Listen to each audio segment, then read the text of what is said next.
Hi friends, welcome back to Radhika's kitchen blogs. Friends, ಇವತ್ತಿನ ದಿವಸ ನಾವು ಇತ್ತೀಚೆಗೆ ಅಷ್ಟೇ ಕಬ್ಬಾಳಮ್ಮ ದೇವಿಯ ದೇವಸ್ಥಾನಕ್ಕೆ ಹೋಗಿದ್ವಿ. ಒಂದು ಹರಕೆ ಇತ್ತು, ಹರಕೆಯನ್ನು ತೀರಿಸ್ಕೊಂಡು ದೇವಿಯ ದರ್ಶನ ಮಾಡಿಕೊಂಡು ಪೂಜೆ ಮಾಡಿಸ್ಕೊಂಡು ಬರೋಣ ಅಂತ ಹೋಗಿದ್ವಿ. ನಮ್ಮ ಜೊತೆ ನಮ್ಮ ಹಸ್ಬೆಂಡ್ನ ಕೊಲೀಗ್ ಫ್ಯಾಮಿಲಿ ಕೂಡ ಬಂದಿದ್ರು. ಎಲ್ಲರೂ ಕೂಡ ತುಂಬಾ ಖುಷಿಯಿಂದ ಹೋಗಿ ಬಂದ್ವಿ ಅಂತಲೇ ಹೇಳ್ಬೋದು. ಆ ಒಂದು ಖುಷಿಯನ್ನು ನಿಮ್ಮ ಜೊತೆ ಕೂಡ ಹಂಚ್ಕೊಳ್ಳೋಣ ಅಂತ ಆಸೆ ಆಯಿತು. ಅದಕ್ಕೋಸ್ಕರ ಈ ವಿಡಿಯೋನ ಶೇರ್ ಮಾಡ್ತಾ ಇದ್ದೀನಿ. ನಿಮಗೆ ಈ ವಿಡಿಯೋ ಇಷ್ಟ ಆದರೆ ಲೈಕ್ ಮಾಡಿ, ಹಾಗೆ ಕಮೆಂಟ್ ಮಾಡಿ ತಿಳಿಸಿ ನಿಮ್ಮ ಅನಿಸಿಕೆಯನ್ನು.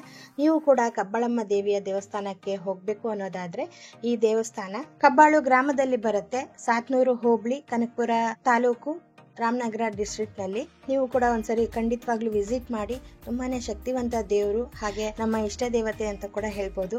ಏನೇ ಒಂದು ಇಷ್ಟ ಕಷ್ಟಾರ್ಥಗಳು ಇದ್ರೂ ಕೂಡ ಆ ದೇವಿ ಬೇಗನೆ ಅದನ್ನ ಪರಿಹಾರ ಮಾಡೋದಕ್ಕೆ ದಾರಿನ ತೋರಿಸ್ತಾಳೆ ಅಂತ ಹೇಳ್ಬೋದು. ನಮ್ಮ ಅನುಭವಕ್ಕೆ ಕೂಡ ಅದು ಬಂದಿದೆ. ಅದಕ್ಕೆ ಅಂತಾನೆ ಒಂದು ಪುಟ್ಟ ಹರಕೆಯನ್ನ ಮಾಡ್ಕೊಂಡು ಅದನ್ನ ತೀರ್ಸೋದಕ್ಕೆ ಅಂತಾನೆ ಹೋಗಿದ್ದಿದ್ದು. ಹಾಗೇನೆ ಟ್ರಾವೆಲ್ ಮಾಡುವಾಗ ಆ ಇಬ್ರು ಪುಟ್ಟ ಮಕ್ಕಳು ಎಷ್ಟು ಖುಷಿಯಿಂದ ಎಂಜಾಯ್ ಮಾಡ್ಕೊಂಡು ನಮ್ಮ ಜೊತೆ ಬರ್ತಿತ್ತು ಅಂದ್ರೆ ನಮ್ಗೆ ಟ್ರಾವೆಲ್ ಮಾಡಿದ್ದು ಗೊತ್ತೇ ಆಗ್ಲಿಲ್ಲ ಅಂತಾನೆ ಹೇಳ್ಬಹುದು.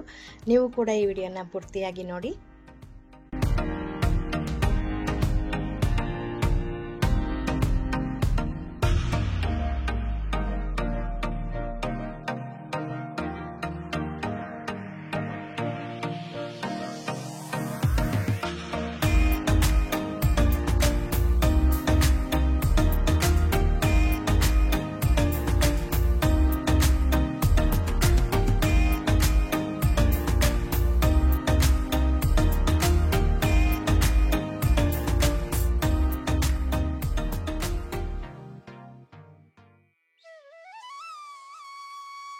ಈಗ ನಾವು ದೇವಸ್ಥಾನದ ಹತ್ರ ಬಂದು ರೀಚ್ ಆದ್ವಿ. ಈಗ ಎಲ್ಲರೂ ಕೂಡ ದೇವಸ್ಥಾನದ ಕಡೆ ಹೊರಡ್ತಾ ಇದ್ದೀವಿ. ತುಂಬಾನೇ ರಶ್ ಇತ್ತು ಅವತ್ತಿನ ದಿವಸ. ದೇವಸ್ಥಾನದಲ್ಲಿ ಚೌಲ್ಟ್ರಿಗಳಿರುತ್ತಲ್ಲ, ಅಲ್ಲೆಲ್ಲ ಫಂಕ್ಷನ್ಗಳು ಕೂಡ ಇತ್ತು. ಭಾನುವಾರ ಆಗಿದ್ರಿಂದ ತುಂಬಾನೇ ರಶ್ ಇತ್ತು. ಆಗ ತುಂಬಾನೇ ಹಳೆ ದೇವಸ್ಥಾನ ಇತ್ತು. ಆವಾಗಿಂದಲೂ ಕೂಡ ನಾವು ಬರ್ತಾ ಇದ್ದೀವಿ ಈ ದೇವಸ್ಥಾನಕ್ಕೆ. ಈಗ ತಿರ್ಗಾ ಪುನಃ ಪ್ರತಿಷ್ಠಾಪನೆಯನ್ನ ಮಾಡಿ ತುಂಬಾನೇ ಚೆನ್ನಾಗಿ ಮಾಡ್ತಾ ಇದ್ದಾರೆ. ಇನ್ನೂ ಕೂಡ ಕನ್ಸ್ಟ್ರಕ್ಷನ್ಸ್ ಆಗ್ತಾನೆ ಇದೆ.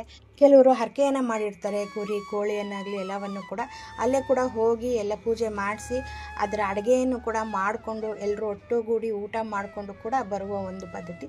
ಹಾಗೆಯೇ ಅಡುಗೆಗಳನ್ನು ಮಾಡೋದಕ್ಕೆ ಎಲ್ಲ ರೀತಿಯ ಪಾತ್ರೆಗಳಿಂದ ಹಿಡಿದು ಎಲ್ಲ ಸಾಮಗ್ರಿಗಳು ಅಲ್ಲಿ ದೊರಕುತ್ತೆ.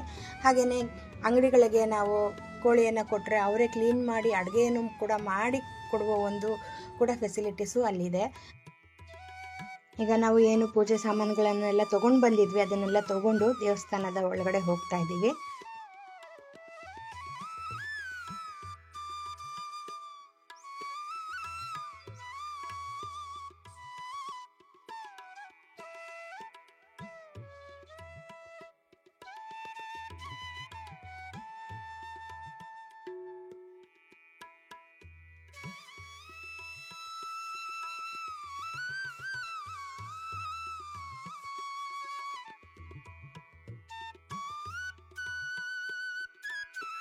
ಈಗ ನಾವು ದೇವಸ್ಥಾನದ ಹತ್ರ ಬಂದ್ವಿ. ಇಲ್ಲಿ ರೈಟ್ ಸೈಡಲ್ಲಿ ಇರೋದು ಎಲ್ಲ ಚೌಲ್ಟ್ರಿಗಳು ನೀವು ನೋಡ್ತಾ ಇರ್ಬೋದು. ಅಲ್ಲಿ ಎಲ್ಲ ನಾಮಕರಣ ಎಲ್ಲ ನಡೀತಾ ಇತ್ತು, ಫಂಕ್ಷನ್ಗಳು. ಅದಕ್ಕೋಸ್ಕರ ತುಂಬಾನೇ ರಶ್ ಇತ್ತು ಅವತ್ತಿನ ದಿವಸ.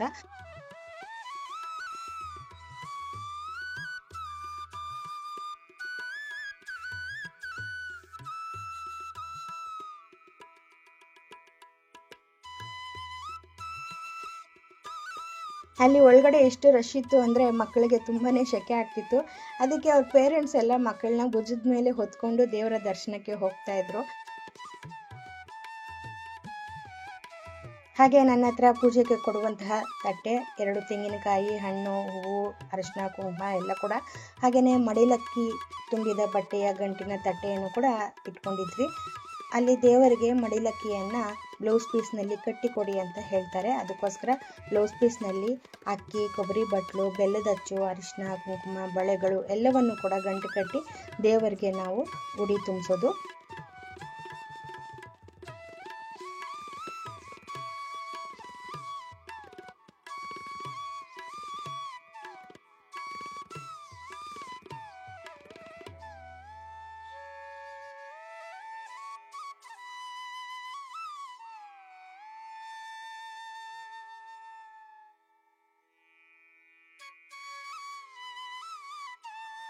ಸಾಮಾನ್ಯವಾಗಿ ಎಲ್ಲ ಅಮ್ಮನವರ ದೇವಸ್ಥಾನದಲ್ಲೂ ವಿಶೇಷವಾಗಿ ರಾಹುಕಾಲ ಪೂಜೆ, ಅಮಾವಾಸ್ಯೆ ಪೌರ್ಣಮಿ ಪೂಜೆ ಎಲ್ಲ ನಡೀತಾ ಇರುತ್ತೆ. ಅದೇ ರೀತಿಯಾಗಿ ಈ ಅಮ್ಮನವರ ದೇವಸ್ಥಾನದಲ್ಲೂ ಕೂಡ ವಿಶೇಷವಾದ ಪೂಜೆ ಅಲಂಕಾರಗಳು ನಡೀತಾ ಇರುತ್ತೆ.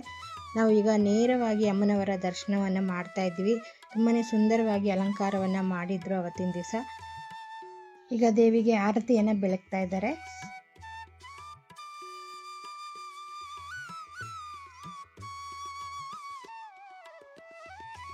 ನಾವು ಏನು ದೇವರಿಗೆ ಉಡಿ ತುಂಬಿಸೋದಕ್ಕೆ ಮಡಲಕ್ಕಿಯನ್ನು ತಂದಿದ್ವಿ, ಅದನ್ನು ಕೊಡ್ತಾ ಇದ್ದೀವಿ.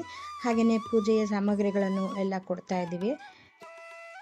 ನಂತರದಲ್ಲಿ ಅವರು ಅದರಲ್ಲಿರುವ ಅಕ್ಕಿಯನ್ನು ಸ್ವಲ್ಪ ತಟ್ಟೆಗೆ ಹಾಕಿ ಕೊಡ್ತಾರೆ. ಕೇಳಿದ್ರೆ ದೇವರಿಗೆ ಎಲ್ಲ ಉಡಿ ತುಂಬಿಸಿ ಪೂಜೆ ಮಾಡಿಸಿ ಎಲ್ಲ ಸಮಾಧಾನ ಆಯಿತು ಮನಸ್ಸಿಗೆ. ಹಾಗೆ ಮುಂದೆ ಬಂದರೆ ಇಲ್ಲಿ ದೇವಿಯ ಉತ್ಸವ ಮೂರ್ತಿ ಇದೆ. ಉತ್ಸವ ಮೂರ್ತಿಯ ಮುಂದೆ ತಾಯ್ತಗಳನ್ನು ಇಟ್ಟಿರ್ತಾರೆ. ಮಕ್ಕಳಿಗೆ ಎಲ್ಲರಿಗೂ ಕೂಡ ತಾಯ್ತಗಳನ್ನು ಅಲ್ಲಿ ಕಟ್ತಾ ಇದ್ರು. ಹಾಗೆಯೇ ಗಣಪತಿಯ ಒಂದು ಚಿಕ್ಕ ಗುಡಿ ಇದೆ. ಹಾಗೆಯೇ ಅಲ್ಲಿ ಗರ್ಭಗುಡಿಯ ಹಿಂದುಗಡೆ ಹಳೆಯ ದೇವಸ್ಥಾನದ ಕಬ್ಬಾಳಮ್ಮ ದೇವಿಯ ವಿಗ್ರಹವನ್ನು ಒಂದು ಗ್ಲಾಸ್ ಬಾಕ್ಸ್ನಲ್ಲಿ ಇಟ್ಟಿದ್ರು. ಅಲ್ಲೂ ಕೂಡ ಎಲ್ಲರೂ ಪ್ರಾರ್ಥನೆಯನ್ನು ಮಾಡ್ಕೊಳ್ತಾ ಇದ್ರು. ಇಲ್ಲಿ ನಿಂಬೆಹಣ್ಣಿನ ಆರತಿ, ಬೆಲ್ಲದ ಆರತಿಯನ್ನು ಕೂಡ ಬೆಳಗ್ತಾ ಇದ್ರು. ಹಾಗೆಯೇ ಮುಂದೆ ಹೋದರೆ ಅಲ್ಲಿ ಸುಬ್ರಹ್ಮಣ್ಯ ಸ್ವಾಮಿಯ ಚಿಕ್ಕ ಗುಡಿ ಕೂಡ ಇದೆ. ಅಲ್ಲಿ ಕೂಡ ದರ್ಶನ ಮಾಡಿಕೊಂಡು ಹಾಗೆ ನಾವು ಮುಂದೆ ಹೊರಟ್ವಿ. ಹಾಗೆಯೇ ಸಾಮಾನ್ಯವಾಗಿ ದೇವಸ್ಥಾನಕ್ಕೆ ಸೂರುಗಾಯಿ ಅಂತ ಏನು ಹೊಡಿತೀವಿ ತೆಂಗಿನಕಾಯಿಯಿಂದ, ಅದೇ ರೀತಿಯಾಗಿ ಅಲ್ಲಿ ಬೇಲದ ಹಣ್ಣನ್ನು ದೇವರಿಗೆ ನಿವಾಳಿಸಿ ದೇವಸ್ಥಾನದ ಮುಂದೆ ಕೂಡ ಹೊಡಿತಾ ಇರ್ತಾರೆ. ಹಾಗೆ ನಾವು ಕೂಡ ಅದೇ ರೀತಿಯಾಗಿ ಮಾಡಿದ್ವಿ. ಆದರೆ ಒಂದು ಸಣ್ಣ ಕ್ಲಿಪ್ಪಿಂಗು ವಿಡಿಯೋ ಮಿಸ್ ಆಗಿದೆ. ನಂತರ ಎಲ್ಲ ಫ್ಯಾಮಿಲಿ ಕೂಡ ಒಟ್ಟಿಗೆ ಫೋಟೋಗಳನ್ನು ತಗೊಂಡ್ವಿ. ಹಾಗೆಯೇ ಕೋಳಿಗಳನ್ನು ಕೂಡ ಹರಕೆ ಮಾಡ್ಕೊಂಡಿದ್ರು. ಅದನ್ನು ಕೂಡ ಅಂಗಡಿಗೆ ಕೊಟ್ಟು ಕ್ಲೀನ್ ಮಾಡಿಸಿ ಅಡುಗೆ ಮಾಡಿಸಿ ಅಲ್ಲೇ ಹಾಗೆ ಒಟ್ಟಿಗೆ ಕೂತು ಎಲ್ಲರೂ ಊಟ ಮಾಡಿಕೊಂಡು ಸ್ವಲ್ಪ ಹೊತ್ತು ಇದ್ದು ಹಾಗೆ ಬೆಂಗಳೂರು ಕಡೆ ಹೊರಟ್ವಿ. ಓಕೆ ಫ್ರೆಂಡ್ಸ್, ವಿಡಿಯೋ ನೋಡಿದ್ರಲ್ಲ, ನಿಮಗೆಲ್ಲ ಇಷ್ಟ ಆಗಿದೆ ಅಂತ ಭಾವಿಸ್ತೀನಿ. ಇಷ್ಟ ಆದರೆ ಲೈಕ್ ಮಾಡಿ ಹಾಗೆ ಕಮೆಂಟ್ ಮಾಡಿ ತಿಳಿಸಿ ನಿಮ್ಮ ಅನಿಸಿಕೆಯನ್ನು.